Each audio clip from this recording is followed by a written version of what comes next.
হচ্ছে দুটা লাইন আছে, একটা গিয়ার এখানে দেওয়া আছে, গিয়ার বক্সের রেডিয়েটার থেকে আপনার হচ্ছে একটা এই যে কুলিংয়ের লাইন খুললে তো দুই মাথা হবে, একটা খুলে দুই মাথা হবে, দুই মাথায় দুইটা বসবে। একটা ইন যেটা স্টার্ট দিলে যেটা বেরোবে সেটা হচ্ছে এটা ইনে লাগবে, সেটা গিয়ার বক্সের ইনে লাগবে, আর যেটা ইয়ে হবে সেটা গিয়ার হ্যাঁ হ্যাঁ এই দুইটা পাইপ এখানে লাগাবেন।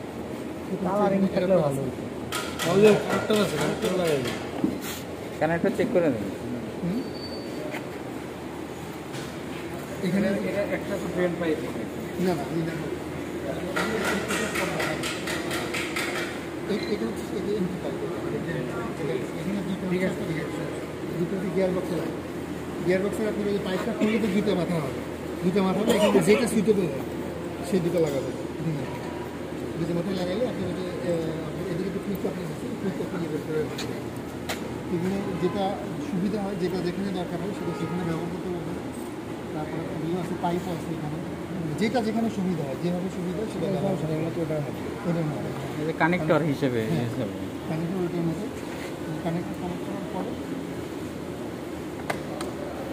এখন আমরা এখানে আছি, এখানে দেখা হচ্ছে নিউ ফ্লুইড ট্যাঙ্ক, নতুন ফ্লুইড যখন দিই আমরা এটিএফ যেটা আমরা দিই নতুন ফ্লুইড আমরা এটার ভিতরে ঢাললে এখানে দেখেন আপনার সিঁড়ি আছে, নিউ ট্যাঙ্ক আছে, তখন এখানে আস্তে আস্তে উঠতে থাকবে, আপনি 1 লিটার দিলে এখানে 1 লিটার উঠবে, 2 লিটার দিলে 2 লিটার উঠবে, এখানে দেখাবে।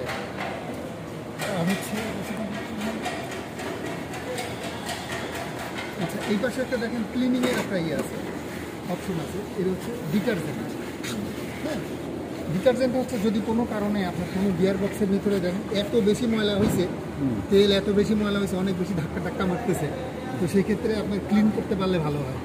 আগে ক্লিনিং সেক্ষেত্রে কী করতে হবে আপনার এই যে, তাহলে আমরা কি চেম্বার খুলবো না? না চেম্বার খোলা দরকার হবে না, সেক্ষেত্রে ডিটারজেন্ট যেমন আপনার হচ্ছে মোটর ফ্লাশ টাইপের কিছু ডিটারজেন্ট আছে, মোটর ফ্লাশ যেগুলো আমরা যেটা কি টেবিল চেঞ্জের আগে হ্যাঁ ফ্লাশিং অয়েল বলে, ফ্লাশিং অয়েল বা মোটর ফ্লাশ যেগুলো, সেটা আপনি ইউজ করতে পারেন। এখানে দিলে আপনার এই যে এখানে ডিটারজেন্ট এখানে লেভেল দেখা, সেটা কিন্তু ডিটারজেন্ট এখানে দিতে হবে।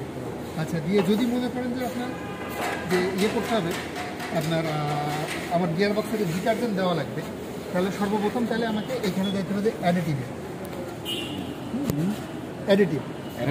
হ্যাঁ এখানে কয়েকটা ইয়ে আছে, অ্যাডিটিভ আছে, এক্সচেঞ্জ আছে, adjust fluid level, empty new oil tank, empty use tank, system setting.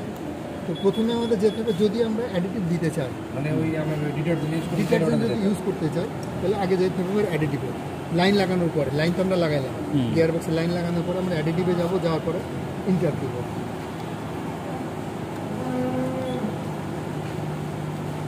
Additive নাই এই জন্য হচ্ছে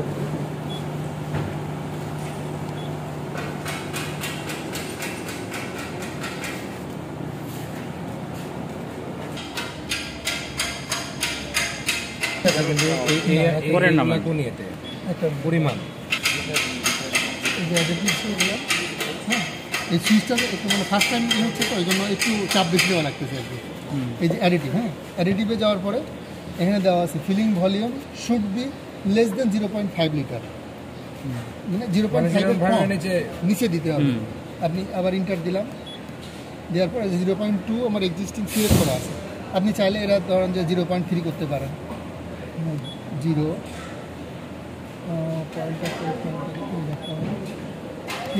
0.3 করতে পারেন, আপনি এটা চাইলে 0.4 করতে পারেন, যত খুশি তত ম্যাক্সিমাম 0.5 করা যাবে, 0.5 এর নিচে করতে বলছে, 0.5 ml বেশি দেওয়া দরকার দিয়ে। এখন যদি ইন্টার দিই আমরা তাহলে এই ফ্লুইডটা আপনার এখান থেকে চলে যাবে আপনার গিয়ার বক্সের ভিতরে, ইন্টার দিলে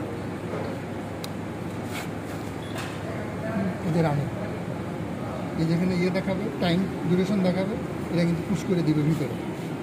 আচ্ছা ঠিক আছে, এই দুটো দেখাবে adding complete, add complete, total add 0.3 litre. যেহেতু এখানে আপনার ওয়েট সেল নাই যার কারণে সে ইয়েটা দেখাচ্ছে না। এখন আপনি চাইলে এটাকে প্রিন্ট করতে পারেন যে অ্যাডিটিভস আপনার টেকনিশিয়ান কতটুকু আপনি হলে বলে দিলেন যে 0.3 লিটার অ্যাডিটিভস দিবা, সে দিল কি না, আপনার একটা রিপোর্ট দরকার, আপনি চাইলে এখান থেকে প্রিন্ট করতে পারেন।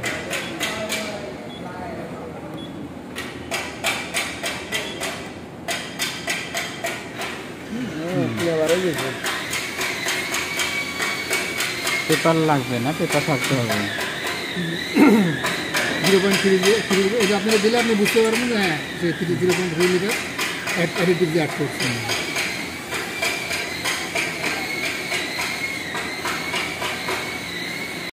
এরপরে যাবো আমরা এক্সচেঞ্জে।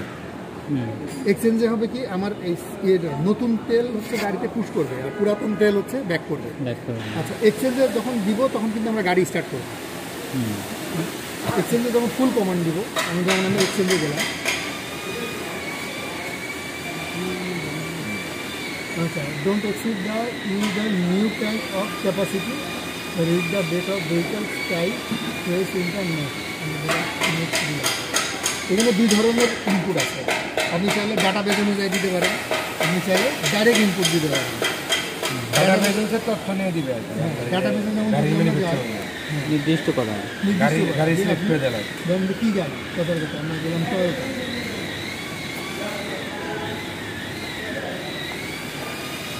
শেষের দিকে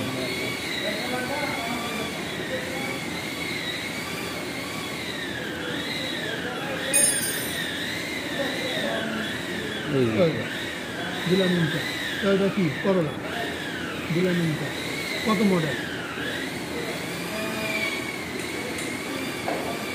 ধরেন যে 7 থেকে 13 VVTi। কত কত দিলাম ইনটা। টয়োটা করোলা 7 থেকে 14 পেট্রোল। সমস্যা 75 ওয়াট হচ্ছে ইঞ্জিন। GL4 ওই টয়োটা GL4 আছে না গাড়ি, এটা ব্র্যান্ড নিউ গাড়ি, এটা আমাদের সঙ্গে মিলবে না ডাটা বেস। তাহলে ডাইরেক্ট ইনপুট দেওয়াই বেটার। এই যে 5.5 লিটার অয়েল 5.5 লিটার দিয়ে দিলে তখন ওটা চলে যাবে।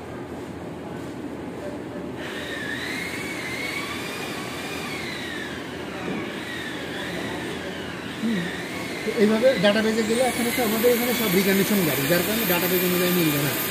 আমাদের কাছে এটা ম্যানুয়ালি দামি গাড়ি করতে গেলে আর কি হবে। হ্যাঁ হ্যাঁ।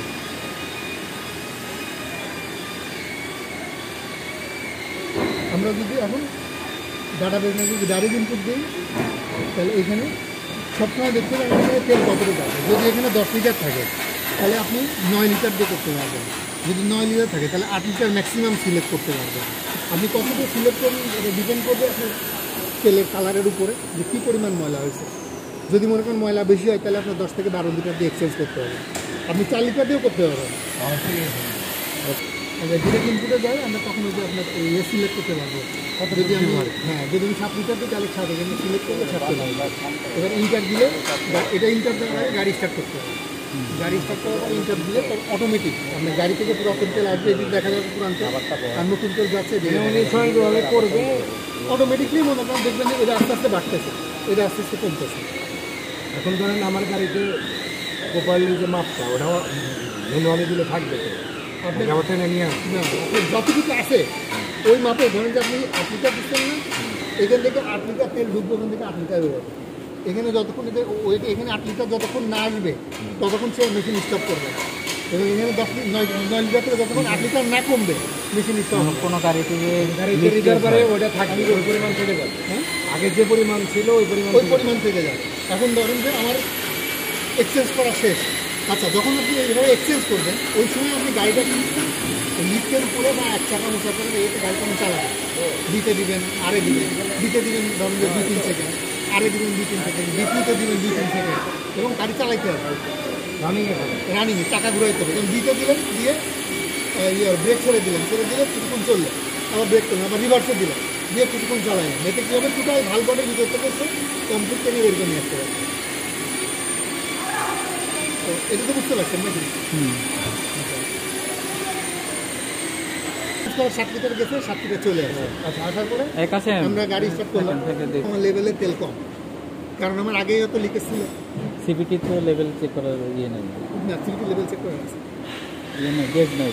আমরা চিন্তা করলাম না লেভেল যত আছে 500 ml কম আছে বা 200 ml কম আছে বা 300 ml কম আছে, 300 ml ফিক্স করা দরকার। তখন আমরা যাবো অ্যাডজাস্ট ফ্লুইড লেভেল। না, আমরা কিন্তু খুলবো না, কানেকশন খুলবো না, কানেকশন খোলা লাগবে। ওই অবস্থায় আমরা আগে চেক করে দেবো। এরপর আমরা যাবো adjust fluid level. Adjust fluid লেভেলে গিয়ে এখানে আছে সিলিং আর ড্রেনিং। বিষয়টা ট্রেনিং আর যদি আমার দেওয়া গাড়িতে লাগে কম ceiling। থাকে, অয়েল যদি কম থাকে তাহলে আমাকে দেওয়া লাগবে, দিলে ফেলুন। আর যদি গাড়িতে বেশি হয়ে যায় তাহলে ওটা কমাইতে হবে, তাহলে ওটা তো ড্রেনিং। তাহলে আমি গেলাম সিলিংয়ে যায় যে পরিমাণ লাগবে ওই পরিমাণ দিব। 0.20 মানে 200 এর। আমি চাইলে এটা বাড়াইতে পারবো, কমাইতেও পারবো। এখান থেকে যদি আপনি একটা যেমন 0.50 0.5 মানে মাসে আপনি দেন ধরুন যে আমি পয়েন্ট ডিলিট করে দিলাম 0.6 6 দিয়ে আপনি যখন ইনকাম দেবেন সেখান থেকে 6 সে পিস করবেন, 200 ml দেবেন 200 ml পিস করে দেবেন। এবার আবার লেভেল চেক করবেন, ফ্যানটা দিয়ে আছে লেভেল আসছে কি আসে না, যদি Adjustment মনে করেন দিয়ে। আরও অ্যাড করা লাগবে আরও অ্যাড করবেন। যদি মনে করেন যে না আর একটু কমাইতে হবে, কমাইতে হলে তখন চলে যাবেন ড্রেনিংয়ে সেম, ঠিক আছে ততটুকু বেশি আছে, দিয়ে ততটুকু দিয়ে আপনি ইন্টার দিবেন, সে টেনে বের করে নেবেন। ঠিক আছে কিন্তু গাড়ি কিন্তু স্টার্টে থাকে, গাড়ি স্টার্টে না থাকলে কিন্তু গাড়ির তেল ব্যাক করবে। আচ্ছা, এইখানে দুটা মিটার আছে, এটা তো নতুন তেল যে যাচ্ছে কী প্রেশারে যাচ্ছে সেটা দেখতে পাবেন। পুরান তেল যে আসতেছে কী প্রেশারে আসতেছে সেটা দেখতে পাবেন। ওটা বেল সমস্যা পুরাতন তেলটা কোন প্রেশার আসছে দেখতে পাবেন। অনেক সময় সিভিটি গিয়ার বক্সের ওই ঝাঁকি টাকিগুলো কিন্তু আপনি প্রেশারে বুঝতে পারছেন। অয়েলের প্রেশার যদি দেখেন যে আসতেছে যে প্রেশারটা কম, তার মানে ভিতরে প্রবলেম হয়ে গেছে গিয়ার বক্সে, যার মানে প্রেশার কম। সিপিটি যখনই হবে তখন স্টার্ট অবস্থায় ড্রাইভে রিভার্স করতে হবে, এটা অপারেটিং করতে হবে। অপারেটিং করতে হবে, অপারেটিং করলে আপনি টোটাল সিস্টেমটার থেকে আপনি ক্লিনিং হয়ে চলে যাবেন। তাহলে আমরা অ্যাডজাস্ট এক্সচেঞ্জ করার পরে অ্যাডজাস্ট আমরা বুঝে গেলাম যে কীভাবে আমার লেভেলে অ্যাডজাস্ট করতে হবে। এরপরে আছে এমটি নিউ ট্যাঙ্ক, ওই যে ভাই যে অপশনে ঠিক আছে, সবই option আছে। আমি এটা দিয়ে ধরেন যে টাইপ 4 করছি, কারণ আমি সিবিটি চেঞ্জ করবো, 1 লিটার রয়ে গেছে, 1 লিটার তেল আমার বের করতে হবে না, তখন এই যে empty new tank empty new tank মানে নতুন ফ্লুইড তেল বের হয়। যেটা আছে সেটা বেরোবে। কীভাবে? আপনি ধরুন যে টাইপ 4 চেঞ্জ করতেন, এই টাইপ 4-এর ক্যানটা আছে, ক্যানের ভিতরে এটা ঢুকাবেন, ঢুকায় এইটা আগে খুলে নিতে হবে। ঠিক আছে এইটা আগে খুলে নিতে হবে। লক থাকবে আর এমনি চাই। এটা যদি বন্ধ থাকে তাহলে কিন্তু তেল এদিক দিয়ে বেরোবে। অর্থাৎ আগে এটা খুলে নিয়ে এরপরে ইন্টার দিবেন, ইন্টার দিলে নতুন ট্যাঙ্কি পুরো এদিক দিয়ে বেরোয়, তেল যা আছে খালি হয়ে যাবে। আর ইউজটা হলো আর যদি ভাবে এটা যদি ভরে যায় এটাও তখন খালি করতে হবে।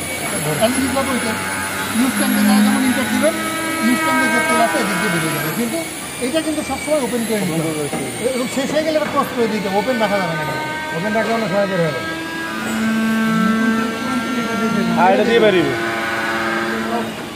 আচ্ছা, এরপর থাকলো সিস্টেম সেটিং। এটার ভিতরে কেউ ঢুকবেন না, এটার ভিতরে ঢুকলে কিন্তু ওই সিস্টেম সেটিং হলে বের হবে। সেটিং এলো মেলে হয়ে যাবে। তো এবার বলেন, কারো কোনো প্রশ্ন আছে?